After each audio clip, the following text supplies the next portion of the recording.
Mbahaye ikaze kuri Ndabaga TV. Uru ni urubuga ruzajya runyuraho ibitekerezo bitandukanye, ibitekerezo byanjye cyangwa ibitekerezo by'abandi bantu. Njye muri kumva ndi Constance Mutimukeye, hari abasanzwe banzi n'abatanzi, mwese ndabasuhuje. Rero hashize imyaka 2 mfite urubuga nandika mu rurimi rw'igifaransa, nkaba nandikaho inyandiko abantu benshi bakunda, hari n'abazanga, hari n'abazitera amabuye. Ariko hari abantu bamwe na bamwe bangiye bambwira ngo ko batumva ururimi rw'igifaransa bakansaba kuba nabashyirira inyandiko mu kinyarwanda. Ku rundi ruhande abantu bakunze kumbwira ko abanyarwanda badakunda gusoma, ko abanyarwanda bakunda kumva ibiganiro. Akaba ariyo mpamvu nashyizeho iyi Ndabaga TV, urubuga nzajya nshyira mu kinyarwanda inyandiko mba nanditse mu gifaransa, cyangwa tukaganira ku bitekerezo, haba ibitekerezo byanjye cyangwa ibitekerezo by'abandi bantu. N'abatindiye reka duhite tujya ku kiganiro cy'uyu munsi. Kikaba ari ikiganiro kiri buze kuguma hano mu gihugu cy'Ubufaransa, aho umukuru w'igihugu Emmanuel Macron yatanze ikiganiro n'ikinyamakuru Jeune Afrique, akavuga kuri Afurika. Ubwo akaba ari inyandiko ndende ngewe nasesenguye nkarebamo ibintu bikeya nk'umuntu ukunda Afurika. Bikaba bikubiye mu ngingo 4 ndi buze kubagezaho. Iya mbere ikaba ari uko Emmanuel Macron ku giti cyanjye mbona afata abanyafurika nk'abana.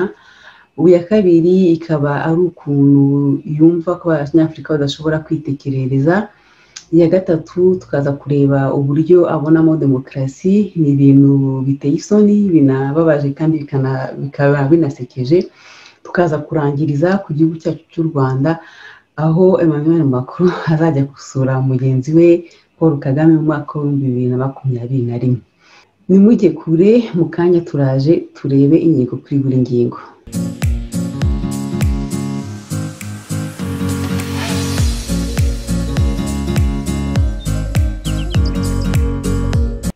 Twagarutse, reka dutangira nk'uko nababwiye ku itariki ya 20 Ugushyingo umwaka wa 2020. Emmanuel Macron, umukuru w'igihugu cy'Ubufaransa, yakoze ikiganiro n'ikinyamakuru Jeune Afrique, aho yagarutse kuba cyo gukora evaluation ye y'imyaka amaze ku butegetsi na politiki amaze gukora muri Afurika. Emmanuel Macron, mwese murabizi, yagiye ku butegetsi afite imyaka 39, akaba yari umuntu muto, yari imyaka mike. Ibyo bikaba byaratangaga icyizere ko ubuto bwe buzaza bukaza nk'icyizere kuri Afurika, icyizere cy'indi politike uretse ya politike dusanzwe tumenyereye yabamatse ibihugu.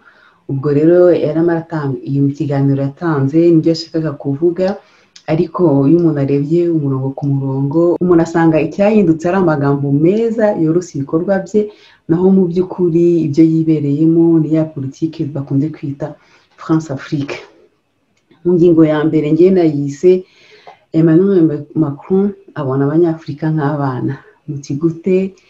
Ni ukuvuga ngo igihe cyose yari amapaji 17 umuntu yafashe mu nyandiko, Emmanuel Macron yakunze kugenda nk'umuntu uvuga nk'aho ari umuntu afite ikintu agomba kubwira abanyafurika bagomba gukora, nk'aho agomba gutanga amanota meza, amanota mabi. Ikintu cyari gitangaje ni nk'uko yavugaga ati muri iki gihugu na demokarasi ihari. Ubwo ngubwo turaza kubigarukaho. Ku rundi ruhande akavuga ati muri iki gihugu na demokarasi ihari, ariko ntabwo twebwe tugomba kubijyamo, bafite inzira yabo. Nk'aba bantu bakunze kuvuga ko muri Afurika hagomba kubaho iyindi demokarasi, kandi tuzi ko demokarasi ubundi ari ubutegetsi buvuye ku baturage, ariko bakumvisha ko hagomba kubaho iyindi demokarasi.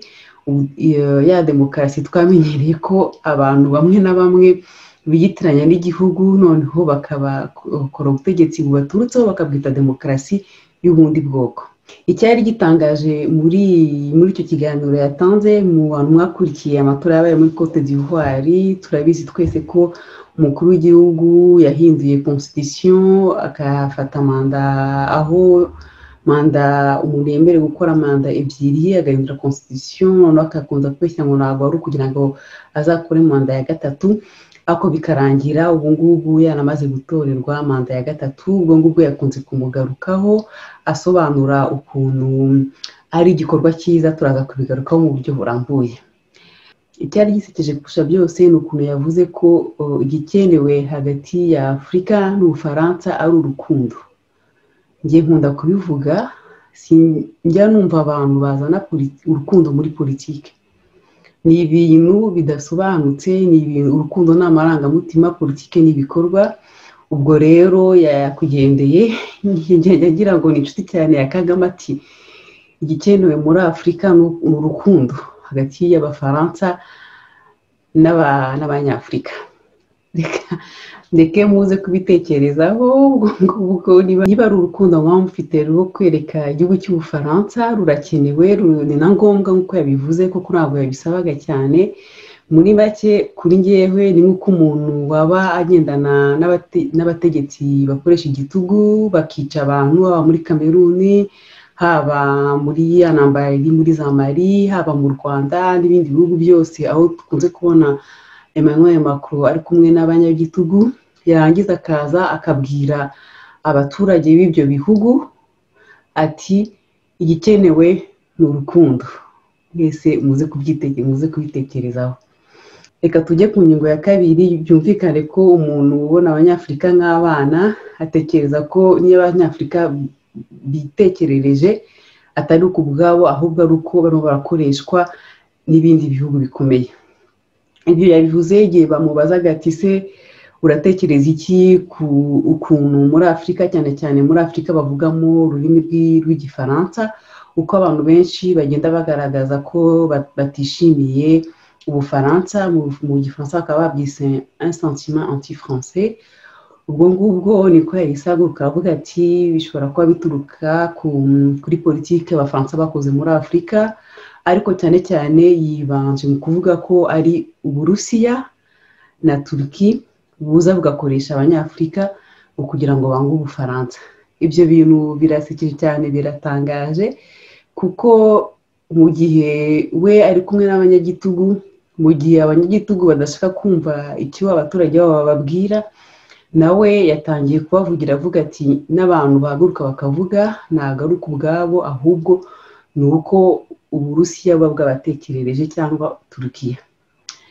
Ubwo ngubwo mbere yo kujya ku ngingo ya gatatu ndagira ngo mbibutse ari umunyepolitike wo mu gihugu cya Côte d'Ivoire yigeze kuvuga mu Kuboza umwaka wa 2019 no ku mwaka ushize, asubiza Emmanuel Macron. Ndagira ngo mbabwire bimwe mu byo yavuze vuga ibintu umuntu wese ukunda Afurika yibonyemo, amusobanurira aho bituruka ko Abanyafurika bamwe baboneka n'abadakunda Ubufaransa. Yabivuze muri aya magambo, yavuze ati ibyo mwita kudakunda Ubufaransa ni uko abantu barambiwe, ni ukurambirwa, ni ukwanga ko Abafaransa baza bagashyira ikiganza cyabo ku buyobozi bwacu, ibyo bikagera no ku bukungu bwacu no ku baturage bacu.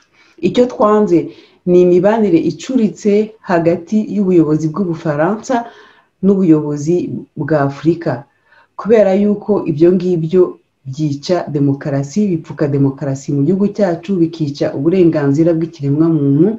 Uko Ubufaransa bushyigikira abayobozi bo muri Afurika, bituma twebwe nk'abaturage bo muri Afurika tudashobora kugira icyo twabaza abayobozi bacu, kubera ko baza bakatubwira ati Ubufaransa bwabihaye umugisha. Icyo umuntu yakongeraho ni uko ubwo hari mu Kuboza umwaka wa 2019, ubu ngubu turi mu Gushyingo umwaka wa 2020.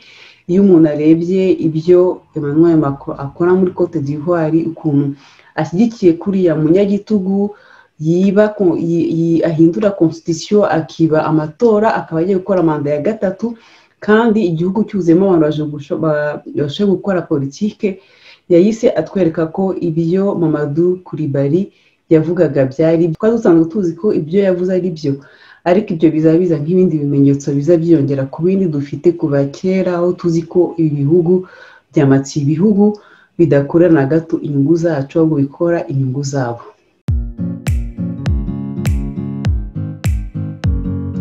Tugiye guhita tujya ku ngingo ya gatatu, ariyo demokarasi muri Afurika. Umukuru w'igihugu cy'Ubufaransa Emmanuel Macron arabibona gute?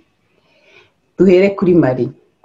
kuri Mali tuzi uko byagenze, hari umuyobozi ukoresha igitugu, abaturage barahaguruka basaba impinduka, abasirikare barabashyigikira bavanaho umunyagitugu. Kuri ubu ngubu hariho ubuyobozi bw'inzibacyuho transition, ku buryo hategerejwe amatora. Ubwo ngubwo Emmanuel Macron yahise avuga ati ntabwo ari demokarasi, ni ubuyobozi bwa gisirikare. Ubwo wenda umuntu yavuga ati wenda avuga ukuri, ariko turaza kureba ese koko ubuyobozi bwose bugizwe bwa gisirikare arabunenga. Nicyo kibazo umuntu yakibaza. Ariko reka tubanze duhere muri Algeria. Algeria ni igihugu gifite amateka agiraho akorana cyane n'amateka y'Abafaransa, akaba ari igihugu abayobozi b'Ubufaransa bakunze kugenderaho gahoro gahoro nk'abagendera ku magi, kubera no muri iki gihugu muri iki gihugu cy'Ubufaransa habamo abantu benshi baturuka muri Algeria. Mu minsi yashize hari ukuntu muri Algeria bahagaritse abanyamakuru bakabashyira muri za gereza, bagakubita abantu, muri make bakora ibikorwa bitubariza uburenganzira bwa muntu. Ubwo Emmanuel Macron yavuze ko ibyo bintu bigayitse, ariko ko ku rundi ruhande atari mu nshingano ze zo kujya gutanga amasomo y'ibigomba gukorwa muri Afurika. Ubwo dufite bibiri, aragaya ubutegetsi bwa gisirikare, aravuga ko adatanga amasomo muri Afurika. Katunyarukire muri Guinée.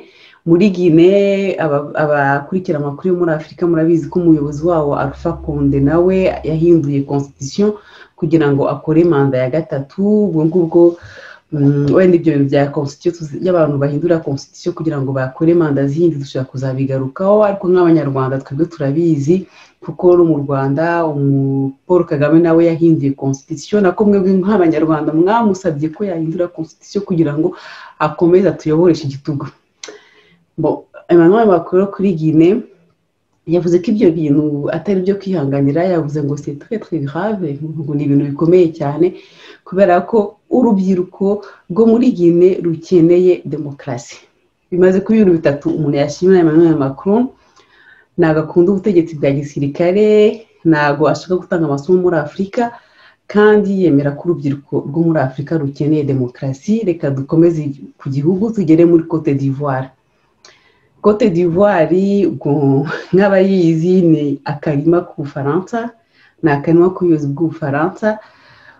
Burya muri Côte d'Ivoire kugira ngo muragere agume ku butegetsi ntabwo ari ngombwa amatora, ni ngombwa yo kugira umugisha w'Abafaransa, ariko ibyo wenda nuko njye mbitekereza, iyo ni opinion yanjye, ariko wenda namwe mwazakishishoriza mukareba. Ubwo rero icyabaye ni uko umugabo Alassane Ouattara yagize gutya ahindura manda. Nanjye ngenda umukurikira politike cyane yo muri Afurika, aravuga ngo ntabwo na gato nzigera nkora manda ya gatatu. Ni uko manda zigenda imyaka uko imyaka ye yo kuyobora yagiye ishira, niko yagiye aribwa no kuyobora, ariko bikaba akabura uko abigenza. Nibwo yafashe umuntu amushyiraho, ariko umuntu wari urwaye amushyiraho ngo abe umukandida, ngo we agiye kuva ku buyobozi. Hari n'abavuga ko ashobora kuba yarabizi ko azapfa, cyangwa ko ashobora kuba yarakoze tekinika kugira ngo apfe. Uko byagenze uwo muntu mbere y'uko amatora aba yarapfuye. Ubwo ngubwo Alassane Ouattara araza, abategetsi bacu bo mu Rwanda ati ndaje kubera yuko igihugu kinyeneye. Ubwo rero nibyo Emmanuel Macron yavuze ati je pense vraiment que Alassane Ouattara s'est présenté par devoir. Ntabwo ni nkaho kuba Alassane Ouattara yariyamamaje kugira ngo ayobore Côte d'Ivoire, ni nkaho we atabishakaga, yabikoze kubera ko igihugu cyari kimukeneye. Bya bindi byo gutanga amasomo tubyibagirwe, kuko yakomeje kuvuga ko buri gihe baganira kuri telefone kugira ngo amugire inama, ngo baravuganye kuva yatangira yahitamo kongera kwiyamamaza. N'ubu ngubu anarangiza anamubwira ati muri guverinoma, anarangiza avuga ati muri guverinoma azashyiremo aba nawe muri opposition. Ibyo biragaragara ko iyo Emmanuel Macron avuga ko adatanga amasomo, abagira ngo abikoreshe nk'urwitwazo kugira ngo asobanure impamvu ashyigikiye abanyagitugu bamwe na bamwe. ubwo ngubwo ikindi gihugu umuntu yavugaho ni Cameroon, nayo Cameroon nayo nyuma ya Cote d'Ivoire n'akandi karima k'abafaransa. Abakurikira murabizi ko hari ikibazo cy'igice kivuga icyongereza n'ikivuga abafaransa, aho muri Cameroon sinibuka n'imyaka uyobora afite, nshobora kuva navuka ari uyoboye Cameroon. Muri iki gihe akaba hari ibibazo, hari urugomo rwinshi rukorerwa igice kivugamo icyongereza. Ubwo naho yavuze yuko agiye gushyiraho pressure, ko yagaruye pressure ko nadakora Paul Biya uyoboye Cameroon natagira ibyo akora, ko azagarura pressure ko azafunga umubano hagati y'Ubufaransa na Cameroon. Ubwo rero nakora birumvikana yuko Emmanuel Macron aho ngaho nanone arimo aratanga amasomo. Reka noneho ubwo ngubwo tujya ku Rwanda, ibyo yavuze. Ubwo u Rwanda turabizi ko ari igihugu kiyobowe n'abasirikare, ibyo nta kibazo kuri we. Gusa yavuze yuko yishimiye uko Kagame asigaye akorera igihugu cy'Ubufaransa, aho yavuze ati nshimira cyane ukuntu Paul Kagame yoroheje akazana n'amahoro muri politike y'u Rwanda ku Bufaransa. Nuko Paul Kagame yabonye amanota meza, aramushimira.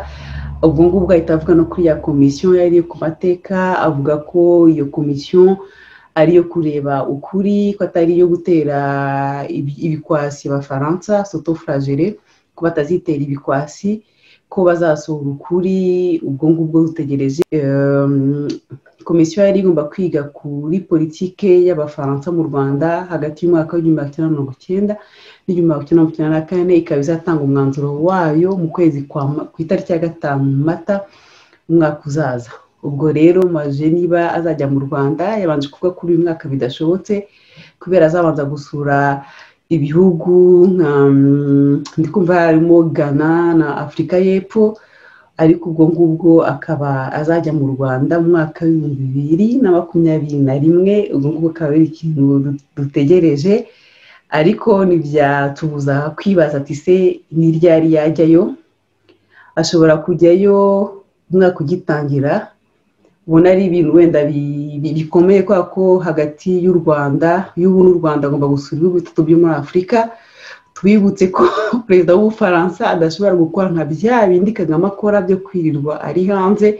Ni ukuvuga ngo niba yagiye muri Afurika ejo bundi mu kwa 12 agasura igihugu cya mbere, wenda ashobora guhita akomeza agasura igihugu cya kabiri, agakora urugendo rumwe. Ariko adakoze urugendo rumwe byavuze ko yazakora ingendo ebyiri mbere yo kujya mu Rwanda. Ibyo bintu byasunika kujya mu Rwanda umwaka ugitangira. ubwo ngubwo biragenda bituganisha mu kwezi kwa 4.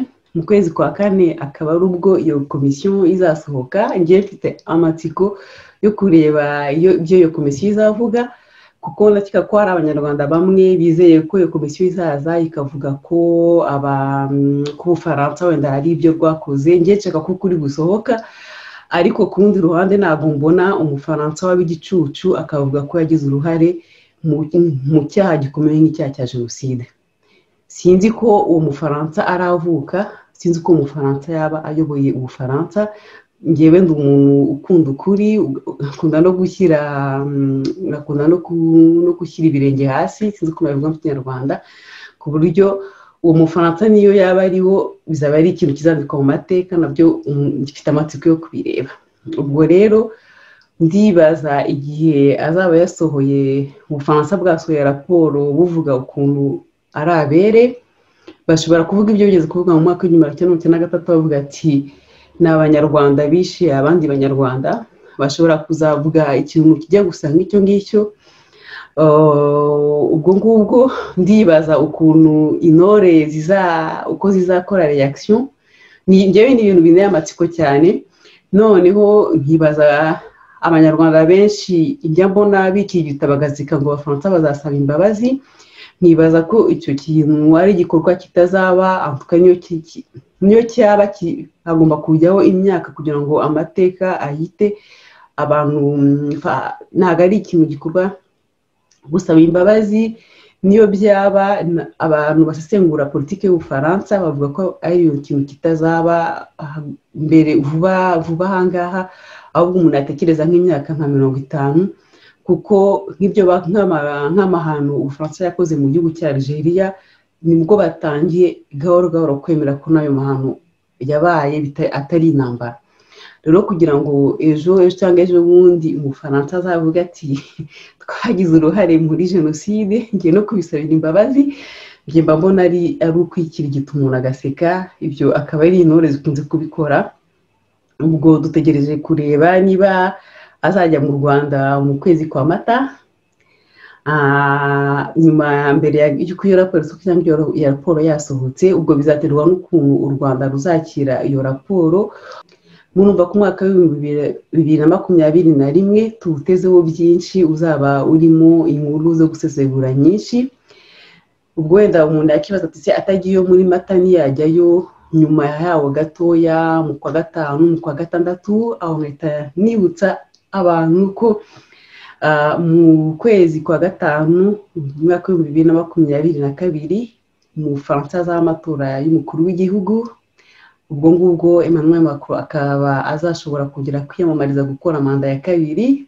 Nubwo bikomeye iyo umuntu amaze kureba ibyo yakoze ku bukungu, uko yakoze kino cyerezo cya COVID-19, ubwo ni ibintu umuntu yakibazaho. Nanone umuntu akazaba afite amatsiko yo kuzareba kuntu mu gihe azaba ari muri mu kwiyamamaza kugira ngo atorwe. Kamwe inyungu za mbere za Emmanuel Macron kugira ngo yongere gutorwa ntabwo ari u Rwanda, akagira gutya agafata inzira akajya mu Rwanda, azi n'ukuntu ibyo bintu, cyane cyane ko niyo Kagame yaje n'ahangaha buri gihe bimuzanira inkuru mbi zije mu itangazamakuru, kubera abantu bahita bahaguruka bakibutsa ko Kagame ari umuyobozi wakoze ibyaha by'inyokomuntu, ari umuntu utubahiriza uburenganzira bwa kiremwamuntu, ari umudiktateri, ko arimo arakora manda ya gatatu, ko ari ishyaka ryonyine bagatayutsa imfungwa za politike, ku buryo Emmanuel Macron igihe cyose ashatse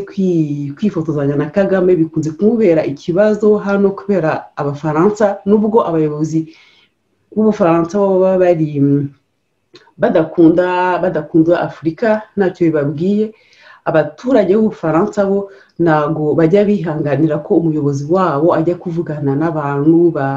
Icyo kintu cy'uburenganzira bwa kiremwamuntu ni ikintu abaturage b'Abafaransa bifuza ko cyakubahirizwa mu bindi bihugu byose. Ubwo rero ndi kumva narangiriza ahangaha mbabwira ko ibyo bintu tuzakomeza kubikurikirana tukabiganiraho. Umwaka w'2021 uzaba urimo ibintu byinshi byo gusesengura muri politiki hagati, muri politiki y'u Rwanda n'Ubufaransa. Ubwo rero nkambashimira kuba mwakurikiye kino kiganiro cya mbere, mbabwira ko kuri Ndabaga TV gahoro gahoro nibwo rugendo. Ubwo ngubwo naho gutaha mu kiganiro cyacu cya kabiri. Niba mwagikunze mukore subscribe, mugisangize n'abandi, mutange n'ibitekerezo byanyu, kandi mbabwira ko mushobora kutwandikira kuri adresse email yitwa byagezekwandabaga@gmail.com. ubwo ngubwo turi kumwe, muhorana amahoro y'Imana.